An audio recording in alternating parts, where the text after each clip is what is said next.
Bonjour les amis turfistes, avec un grand plaisir que j'ai quelques infos à vous donner pour ce vendredi à Deauville et bien plus encore. Commençons tout de suite par l'info, l'actualité de PreneTurfGratuit.fr qui est liée au quintet de ce vendredi puisque je vous annonce, pardon, l'arrivée de Gilles Barbarin en renfort pour le meeting de plat à Cagnes, hein, qui débute lundi prochain. Gilles Barbarin, que vous connaissez évidemment, célèbre pronostiqueur, présentateur sur la chaîne hippique, fut un temps, plus de 40 ans d'expérience, hein, turfiste bien sûr, et propriétaire de chevaux. Il en a deux qui courent ce vendredi soir à Deauville. Je vais vous donner les infos qu'il a données sur PreneTurfGratuit.fr, bien sûr qu'il m'a donné. Il y a le fichier audio, hein, sur preneturfgratuit.fr. Je vous invite à aller voir sur le site pour l'écouter directement. Mais ce qui nous intéresse dans cette vidéo plus particulièrement, donc en plus de l'info, Gilles vous donnera ces infos gratuitement, hein, pour les courses et les quintés qui se disputent dans les réunions de plat à Cagnes-sur-Mer là pendant un mois. Ça va être top, ça commence la semaine prochaine, donc restez bien connectés. Je mettrai, hein, sa vidéo sur cette chaîne, les amis turfistes, à chaque fois qu'il y aura ces réunions. Donc voilà, en plus du prono quintet. Bref, que du bonheur, vous l'avez compris, je pense. Pensez à vous abonner à la chaîne d'ailleurs si c'est pas encore fait pour ne rien rater. Mettez le pouce sur la vidéo pour fêter l'arrivée de Gilles Barbarin.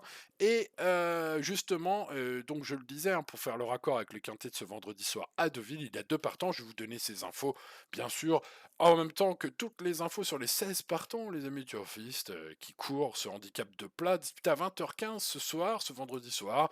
Alors, faisons l'étude et je vous donne mon prono. Évidemment, comme tous les jours sur cette chaîne, allez, let's go avec, dans l'ordre du programme, hein. Ça se passe sur les 1900 mètres PSF et c'est la septième course du programme, hein, pour info. En réunion 1. Allez, let's go le 1 Népalais, que faire avec ce 1? Bon bah direct, hein, paf, on commence déjà, on met les pieds dans le plat. Népalais, c'est un bon cheval, vous le connaissez, hein, évidemment, au niveau quintet, il y a un très beau palmarès. Après une belle série début 2023, le pensionnaire de Fabrice Chappet a marqué le pas en fin d'année, il a repris la fraîcheur, avec une pause bien méritée, le retour en piste vendredi, le fils de The Kurba pourrait bien faire parler ses compétences avérées, que ce soit sur cette piste ou ailleurs d'ailleurs, à cette valeur, hein. C'est peut-être le joli coup que vous cherchez dans ce quintet. Ah, j'en ai préféré d'autres, peut-être plus en forme, hein. 0-8-0, sa musique actuelle m'a refroidi. Ah, c'est peut-être une erreur, hein. Je pense que je le mettrai dans mes champs réduits, hein, tout simplement. On passe au numéro 2, Daily Motion, pouliche de 4 ans qui a déjà gagné sur le parcours, qui a tenté sa chance dans une listette la dernière fois, le prix des fonds européens de l'élevage. Deuxième d'un handicap auparavant devant Alcoster, qu'on retrouve aujourd'hui, qui porte le 11. Évidemment, les deux sont indissociables, je pense, au papier, à mon avis, malgré l'écart qu'il y avait ce jour-là. Le pensionnaire de Christopher Head possède une première chance théorique aujourd'hui. Point négatif, la corde 16, hein, pour ce numéro 2. Bon bah voilà. Bon bah du coup, on verra plus tard, mais je mettrai le 11 devant. Passons après ce numéro 2 au numéro 3, Longsford Island. Alors ce numéro 3, souvent pris en note, un pensionnaire de Mathieu Bram qui a pour gros défaut de mal s'élancer. Alors voilà, vous êtes certainement très très nombreux à avoir pris en note ce cheval-là lors de toutes ces dernières sorties. Malheureusement, il ne fait jamais l'arrivée. C'est donc un regret de ne pas l'avoir gardé aujourd'hui. Voilà.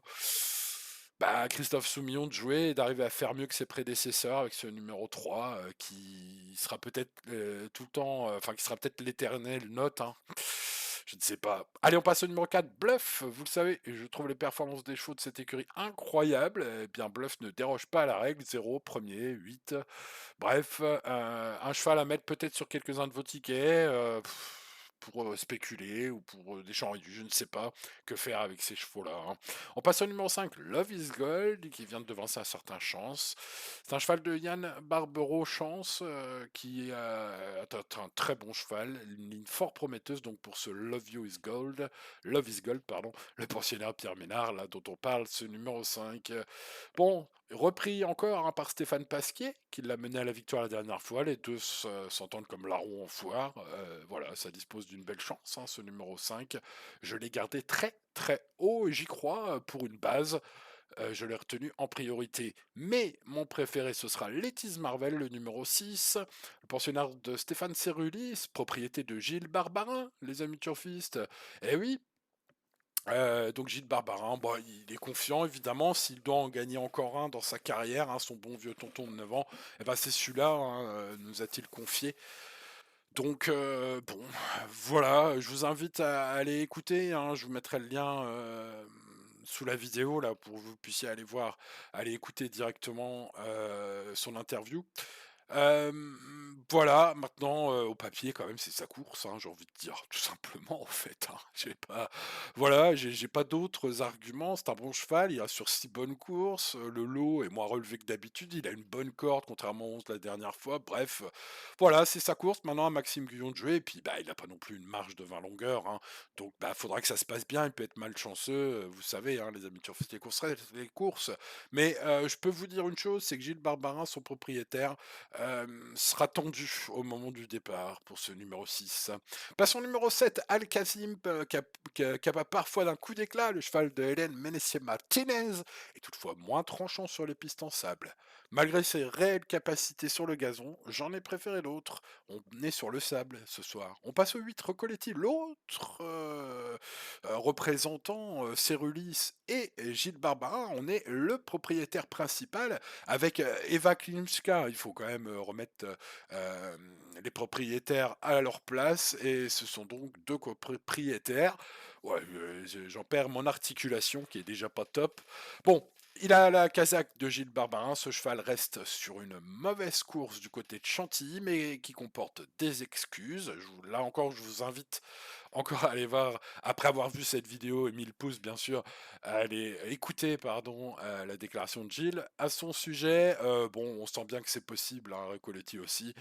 Il vaut mieux que cette course-là. Il a repris de la fraîcheur, mais il a bien travaillé, selon Gilles, hein, le matin en vue de cette course. Bref, ça pourrait être la belle cote, hein. Ce numéro 8, j'ai gardé en mode tocard. On passe au 9 Youngman. Je vous l'ai déjà conseillé 1000 fois, celui-là. Bon, il n'a pas fait 1000 fois l'arrivée, mais quel plaisir de le suivre à belle cote, hein. Bon, alors là, du coup, il sera pas à belle cote, mais je l'ai mis dans mes bases, parce que là, pour le coup, certes, je le sais, et je l'ai répété à chaque fois hein, qu'il a couru, il faut le bon parcours pour se représenter en Axel Baron, mais si tel est le cas, il peut faire l'arrivée d'une part, mais aujourd'hui, le truc en plus, c'est que le lot est pas fou, hein. Donc c'est un peu aussi sa course, hein, ce 9, hein, à vrai dire, hein. Allez, on passe au 10, Avoc. Sur une team course, c'est pas si mal. Ce cheval me semble plus en forme que ne laisse croire sa musique actuelle. Peut intéresser les amateurs de grosses cotes, vraiment. Voilà, ce 10, on va surveiller peut-être un peu ce que ça donne au moment des canters. Euh, voilà, pas interdit. Le 11, Alcotozer, bah, j'ai gardé la ligne du 2, hein, vous l'avez compris. Christophe Ferland est d'ailleurs assez confiant. Son cheval vient de bien courir par 3 fois à Chantilly. Je pense que l'hippodrome de Deauville va mieux lui convenir et je vous le recommande car le lot n'a rien d'incroyable aujourd'hui pour ce 11. Le 12, Flores, et le 13, Ramirez sont deux pensières de la maison Lerner, hein. Carlos et Yann Lerner en sont les co-entraîneurs. Des échecs, des chevaux très peu expérimentés. J'ai envie de dire que j'y crois pas du tout à ces numéros 12 et 13, sauf grosse révélation, hein. Ce serait étonnant quand même. On passe au 14, Kilia. Bah, non, après, c'est la magie des courses, hein, tu connais. Le 14, Kilia, la musique de cette fille de Trévélé. Le Wacky Glot est superbe sur les PSF de France. Et de Navarre, j'allais dire, mais non. Sur les PSF de France. La pensionnaire du redoutable et redouté Philippe Descoux me semble compétitive. Même dans ce lot, je sens le coup arriver avec ce 14, j'ai gardé très haut. On passe au 15, Eden, une fille de Reliable, Mam et Eva's Time, qui vient de s'imposer 2 fois de suite sur les 1009 à Chantilly. Bon, ben, c'est la maison Le Drain Doleuse, attention, hein, bon, ça monte beaucoup de catégories par contre. Limites actuelles inconnues, lot pas fou, même si 4-5 chevaux sont bien supérieurs en termes de performance et de lignes récentes, ben, ces limites hein, peuvent être repoussées à ce 15, hein. Mais j'ai préféré pour mon bout de ticket mettre le 16 Havana Six, qui est le troisième cheval de Stéphane Cyrulis, qui me semble très bien armé ce vendredi soir. Comme j'ai pris en belle note la dernière fois, je tente le coup de le sélectionner comme tocard, même si le lot est plus relevé, hein, évidemment. Mais la ligne est pas si mauvaise, allez revoir ça, si le cœur vous en dit. Voilà, les amis turfistes, eh bien, il ne me reste plus qu'à vous rappeler que Gilles Barbarin est donc notre correspondant officiel pour le meeting de plat à Cannes la semaine prochaine, qu'il a 2 chevaux dans ce quintet, qu'il y compte. Je vous invite donc à aller voir, bien évidemment, à aller écouter, je vais y arriver, à aller écouter sa déclaration qu'il a faite à pronoturfgratuit.fr, mon site internet sur lequel j'ai recueilli ses propos, et je vous mets le lien dans la description pour aller l'écouter c'est l'ami Gilou qui donc va nous aider la semaine prochaine, hein. Il y a un quintet la semaine prochaine à Cannes et vous aurez ces pronos gratuitement sur cette chaîne, je le répète, et sur pronoturgratuit.fr de notre correspondant, célèbre correspondant, c'est avec une grande fierté que je l'accueille sur pronoturgratuit.fr, Gilles Barbarin. Donc, voilà, merci Gilles, si tu écoutes cette vidéo. Merci à toi de nous rejoindre sur pronoturgratuit.fr et j'espère qu'on va se faire un bon mois de meeting à Cagnes avec toi et tes pronos, en plus des miens, bien sûr, hein, que vous retrouvez chaque jour sur cette chaîne, les amis turfistes. Bonne chance si vous la tentez ce vendredi soir et à demain pour de nouvelles aventures. Ciao, ciao.